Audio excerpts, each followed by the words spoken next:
સુરતના કોટ વિસ્તારમાં આવતીકાલથી 2 દિવસ પાણી કાપ છે, ત્યારે લોકોને પાણીનો સંગ્રહ કરવા મનપાએ અપીલ કરી છે। સુરત શહેરના સેન્ટ્રલ ઝોનમાં રહેતા નાગરિકો માટે મુશ્કેલીના સમાચાર છે। વરાછા મેઇન રોડ પર માનગઢ ચોક જંકશન પાસે મુખ્ય પાણીની ડિસ્ટ્રીબ્યુશન લાઇનમાં મોટું લીકેજ થયું હતું, જેના કારણે મ્યુનિસિપલ કોર્પોરેશન દ્વારા તાત્કાલિક રિપેરિંગ કામગીરી હાથ ધરવાનો નિર્ણય કરાયો છે। આ મરામતના કારણે આગામી સોમવાર અને મંગળવાર એમ 2 દિવસ શહેરના મધ્ય ભાગમાં પાણી પુરવઠો ખોરવાયેલો રહેશે।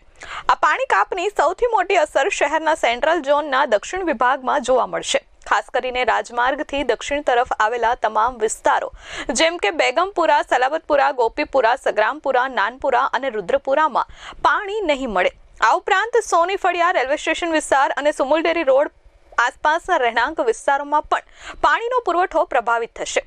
તંત્ર દ્વારા જાહેર કરાયેલા શેડ્યુલ મુજબ સમારકામની આ કામગીરી 14 ડિસેમ્બર રવિવારના રોજ રાત્રે 11 વાગ્યાથી જ શરૂ કરી દેવામાં આવશે, જે સતત 15 ડિસેમ્બર સોમવારના બપોરે 12 વાગ્યા સુધી ચાલશે। આ લાંબી કામગીરીને પગલે 15 ડિસેમ્બર સોમવારના રોજ સવારના સમયે પાણી પુરવઠો સંપૂર્ણ બંધ રાખવામાં આવશે। ત્યારબાદ 16 ડિસેમ્બર મંગળવારના રોજ પણ સ્થિતિ સામાન્ય નહીં થાય અને લોકોને ખૂબ જ ઓછા દબાણથી અથવા મર્યાદિત જથ્થામાં પાણી મળશે।